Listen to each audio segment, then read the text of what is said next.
Raden Werkudara ing mriku sampun lumebeng wonten ing Kawah Dutmaniluka ya Kawah Candradimaka ya sinebataken Naraka Jahanam lumebeng Sang Werkudara ngupadi kawontenaning Suderma kekalih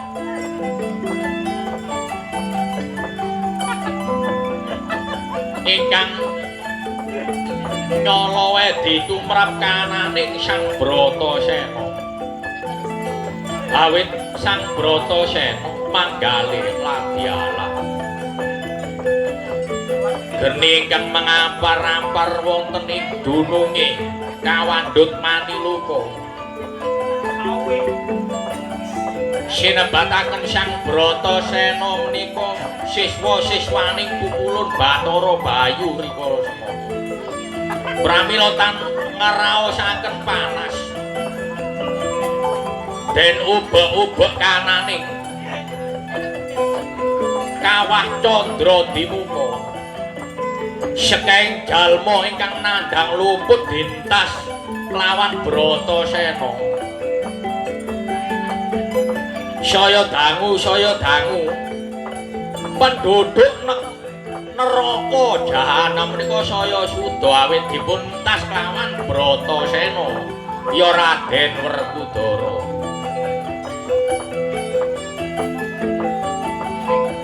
saknalika ngenggalaken lumampah pinanggihan kelawan Suderma kekalih Pandu Dewanata miwah Babu Madrim Diu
Dewanata Babu Madrim wah syukur bagi aku bisa tinemu karo bapakku Pandu anakmu Sena ngaturno pabagyo bapakku Pandu Dewa jagat sang yang Binatara iya Dewa ya Batara iya Sena tak tampa ra liwat puja pangestunipun bapa ya uga tampana ya bapakku tak tampa pangestumu babuku madrim ya uga kaya ngono aturan pambagyo babuku madrim ila pialah yo ngger yo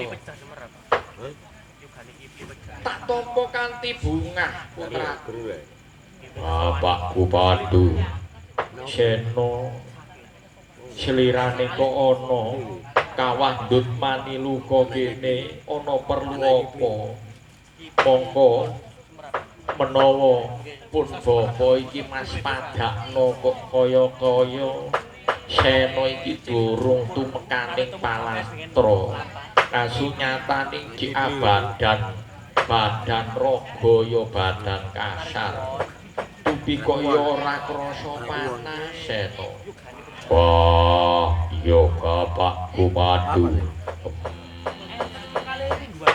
aku kepingin warga no bapakku Pandu Asya aku ora bisa ngugano ning swarga kono wah becik kananing bapakku Pandu munggah ana pundakku kene munggah ben ora kepanasan ana dasaring neraka kene mula nek ajik-ajik ana pundake anakmu Sena kene bapakku Pandu ora keslongotan gendine wong sak dengkule Sena saiki mula bapakku Pandu munggah kaya wong-wong sing kawuri mang tak entas kabeh akeh sing tak entas wong sing nandhang dosa tak slametno tak unggahno kono gelem entas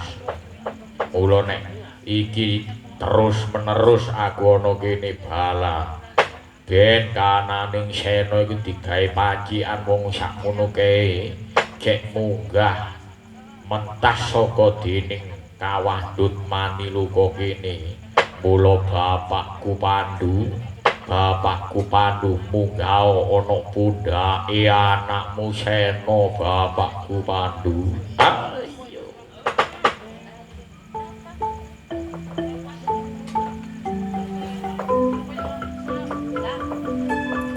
ayo krengkel sang Pandu Dewanata miwah Dewi Madrim arsa munggah wonten ing pundhaking Bratasena ya Werkudara saknalika pikulun ratu ningrat nyawa sekalir nyumerepi kawontenan menika ngerape yang Bathara Narada anak ulun yuganing kita padha mbok terus-terusno wah blaen anak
ulun yuganing kita Sena wah kok iso Sena kananing Gawe ontran-ontran sing kaya ngene wah gak patut.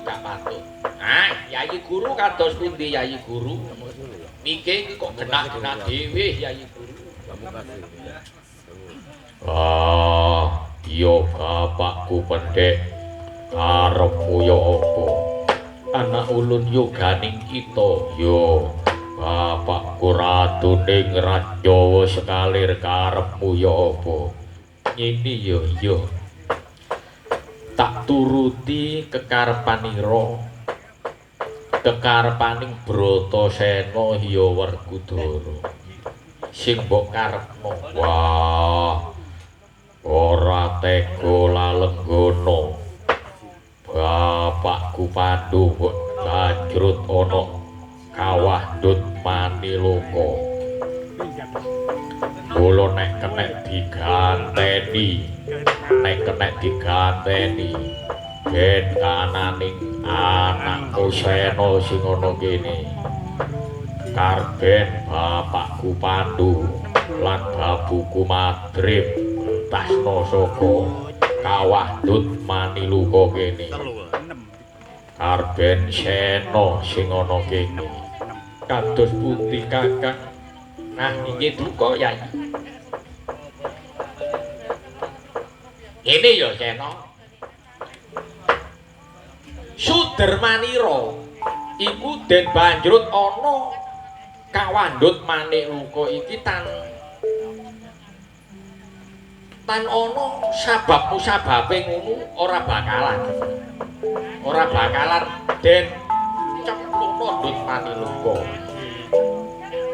yo bapakku pendek yo bapakku Pandu duweni keluputan aku ngerti keluputaning bapakku Pandu si jajal kira-kira mbok menawa apa keluputaning Sudermanira yo sepisan nunggangi lembu nandini titianing bapakku Bathara Guru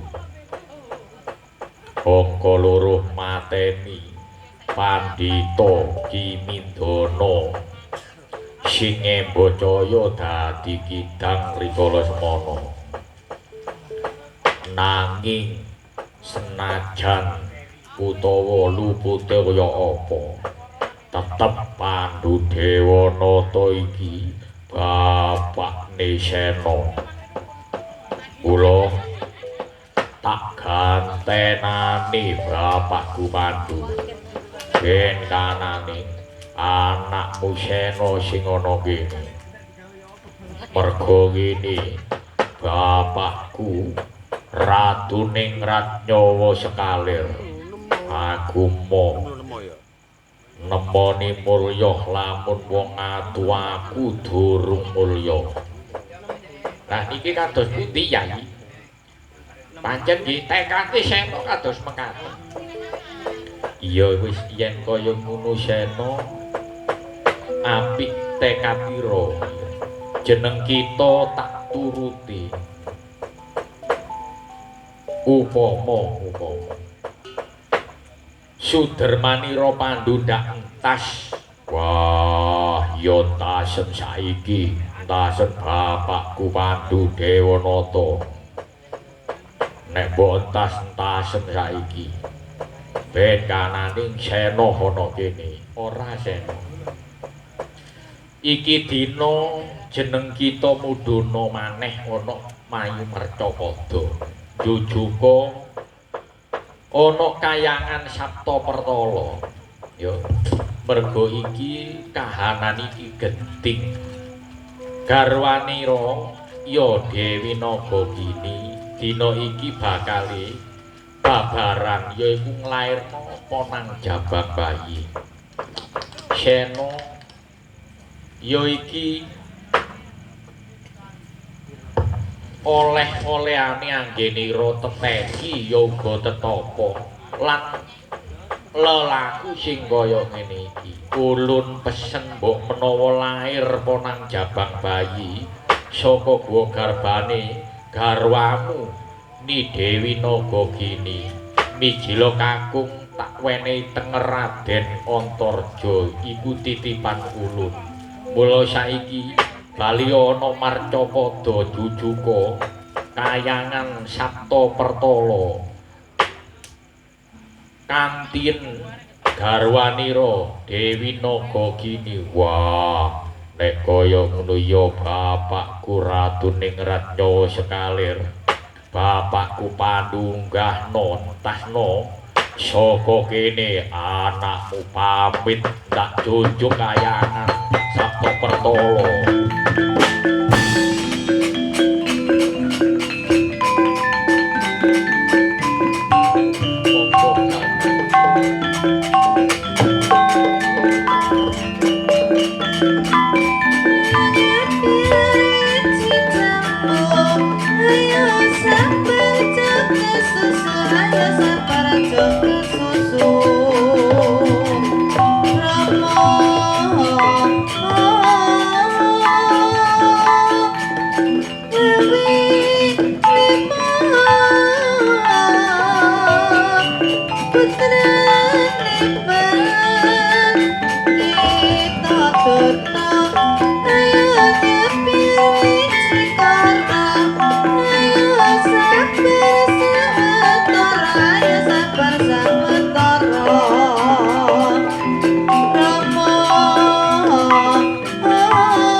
Raden Bratasena saknalika sampun kancik wonten ing kayangan Sabta Pertala nyekseni ingkang wonten ing lebeting Sanggar Kaputren Ni Dewi Nagagini Den sendal kelawan Lurah Semar Badranaya Sumawana para mbok-ban wonten ing lebeting Kaputren kayangan Sabta Pertala sareng ponang jabang bayi lair mijil kakung Den Pondong Cemot kelawan Lurah Semar Badranaya katuraken dening Han Sang Pukulun Sang Hyang Hanantaboga saknalika kawontenaning ponang jabang bayi Den Untal kelawan Pukulun Hyang Antaboga kaget kananing Bratasena.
Ojo kok lepeh arek iki.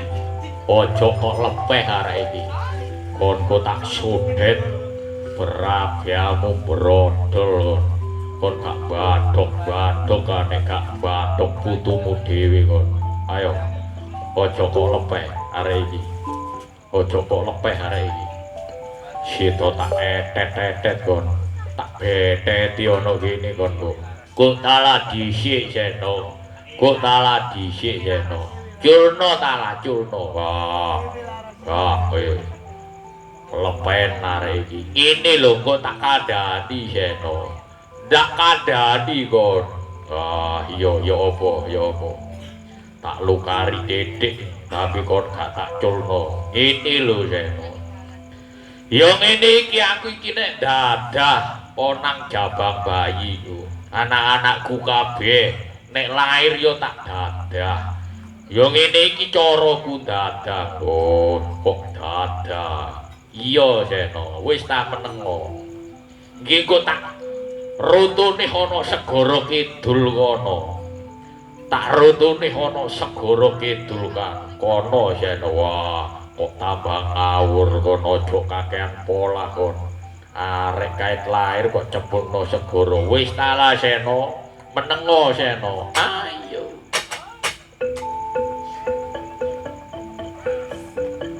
Yang Hananta Bugo den lukari kelawan Brata Sena yo.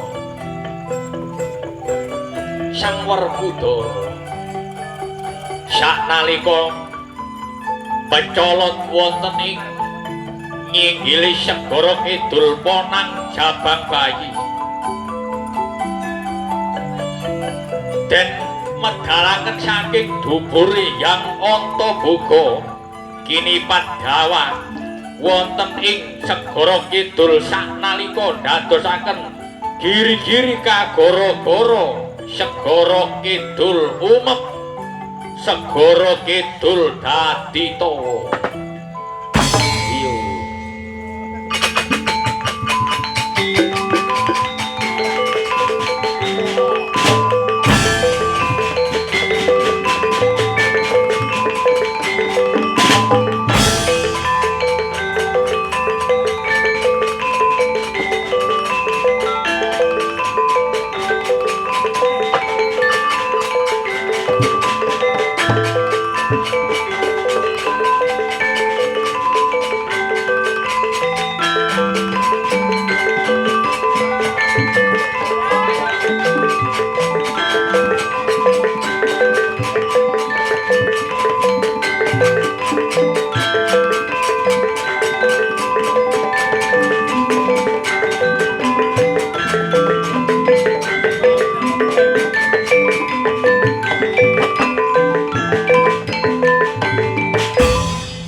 Ya Sena, ya iki putra-putramu dhewe Sena.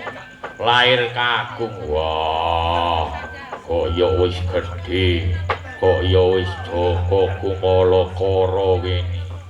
Wah, ngene bapakku Antaboga ya. Aku mangko gaono kayangan Suralaya. Diutus bapakku Bathara Guru Jojuk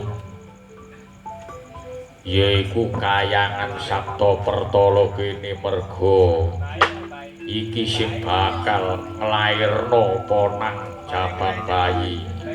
Naga kini iki nglairno putraku. Mula bapakku Bathara Guru titip jeneng nawa lair kakung. Arek iki tak jenengno Raden Antarja. Iki titipaning bapakku Bathara Guru. Wah, yen kaya ngono ya Sena ya. Lah iki ana maneh titipaning Sang Hyang Baruna. Are iki ya dijenengno Raden Lindu Segara. Raden Lindu Segara. Ya Sena. Lah dene aku dhewe menehi jeneng arek iki Sena tak jenengno Raden Jangkar Bumi Sena. Wah iya. Lah banjur ngene Sena ya. Netepi dawuh ngendikaning dulurmu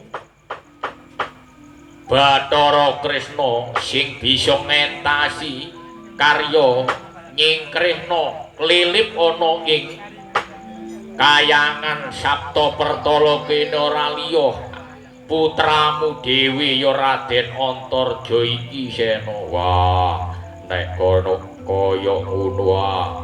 Putune ula luwuk dedepana Prabu Nagapasa sak wadya balane kasinggihan dawuh Rama.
Den sembur terus menerus kelawan tumenggung wing santara ya wing santara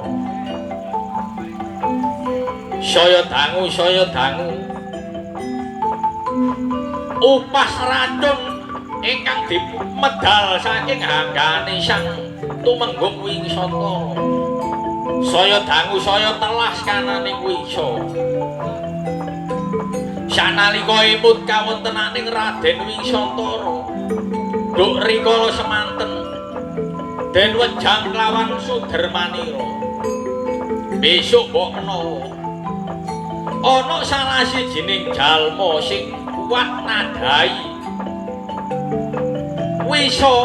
wisamu sing bersasat tanpa wilangan ing kono ya iku sing bisa nyampurnakno urip lan pati ngelokro kananing tumenggung Wingsantara den rangkul gapyuk kananing Raden Antarja Wingsantara manjing wonten jasating Raden Antarja.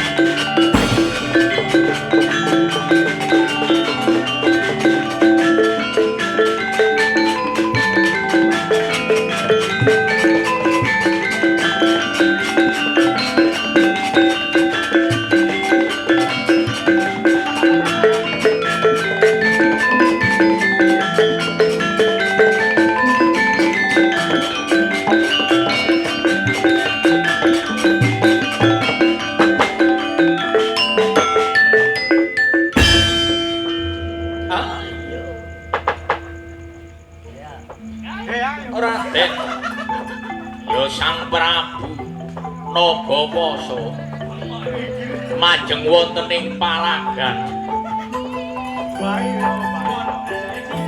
sanalika ngedalaken wisa upas racun kana mangampar-ampar kanane persasat kaya dening gelap ingkang mangampar-ampar saking kathahé wisa ingkang medal saking hangganing Prabu Nagawasa rikala semanten Sang Raden Antarja ngapaken tutuke supadosa sedaya wisa manjing wonten ing raganing Gatotkaca saya dangu saya nglokro saya dangu saya nglokro kanane Prabu Nagawasa cinandhak kelawan Raden Antarja Arsaden perjaya nanging boten kenging kersane yang among tuwu Nalendra Bathara Kresna wah putraku Gatotkaca putraku Antarja wah aja mbok bacut-bacut le ora krina le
Kasinggihan dawuh ngene ya Nger iki ora kena dibacut-bacutno mula wis tekan semene Nger tumrap kanane Prabu Nagawasa iki ora kena dipateni nanging ora oleh mboten angsal ora oleh mula nduk jagat iki ana sing gak kena dipateni nanging oleh dipateni. Lah iki ana waliane. Kena dipateni nanging ora oleh. Mula iki bab urusan iki Prabu Nagawasa iki urusanipun wah Ya Wisnu, Wisnu aku jaluk pangapura Wisnu. Ya Nagapasa. Iku kok jeneng sira aku sing nata ya. Dalane saka putraku Antarja. Mula kok Antarja nuwun kasinggihan dawuh wa. Prabu Nagapasa iki tanduren ana pusering bumi. Tanduren ora oleh dipateni. Awake sak kujur nganti buntut iku tanduren ana kono. Ngoten wa. Ya. Nah, Nagapasa, sira tak kei pangan ya. Mula awakmu sak buntutmu kabeh iku bakal ditanem ana pusering bumi. Panganmu kon tak dodoi. Yen ana wulan sura sapar mulut lungguh wetan ngadepa kulon. Bagda mulut Jumadil awal Jumadil akhir lungguh kidul ngadepa ngalor.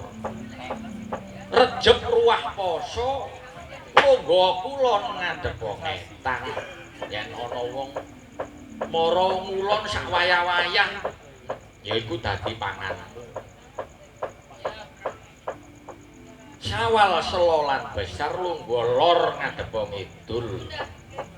Nah iku damula ing tembe sliramu gawe jeneng Nagawarsa. Ya uga kena den arani naga taun. Nah panganmu ya iku mah. Kula aja gawe ontran-ontrane jagat. Yen besok pernataning tanah Jawa. Ya iki ana sing den arani pepanganmu utawa memangsamu. Wah, yen kaya ngono banget panuwunku Wisnu Antarja. Nggih. Wa Prabu wis tandur ana pusering bumi. Banjur baliya ana negara Ngamarta ya sejajal meh mendani senenge wakmu. Nuwun kasinggihan dawuh.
Biar panjang bangun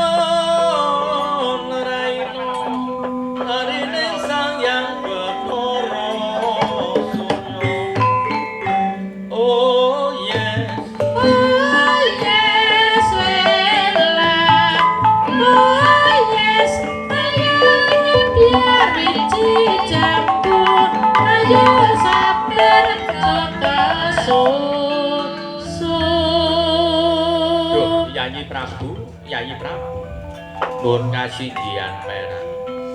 Kados-kados pun ingkang raka ugi tuwin para kadang kula Pandhawa sedaya. Langkung-langkung Yayi Sena sampun paripurna anggenipun nglampahi lelakon menika Yayi. Mugia angsal wahyu ingkang cumandhuk wonten ing jiwangga kita sedaya pinaringan teguh rahayu slamet kalis nirsambi kala.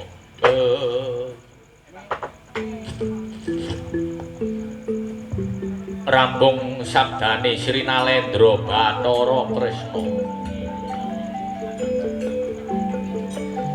Sineksenan suket gegodhongan kaki danyang Nyai Danyang cikal bakal kang akal bakal dusun Cangkring desa Cangkring Turi miwah sineksenan dinten 7 pekenan gangsal sasi taun kelawan 7 para dewa angandhapaken kanugrahan dumateng negari Ngamarta lumeber bleber wonten ing dusun Cangkring mliginipun daleme Ibu Hastin atas asih sak keluarga pinaringana teguh rahayu widodha lan wicaksana. Ugi kula ingkang sinebataken dalang kandha buwana ngaturi sedaya para kaki danyang Nyai Danyang cikal bakal kang akal bakal dusun Cangkring wangsul wonten ing panggenanipun piyambak-piyambak wonten kirang langkunge kula nyuwun gunge pangapura para dewa ngandhapaken tirta pertanda panutuping crita.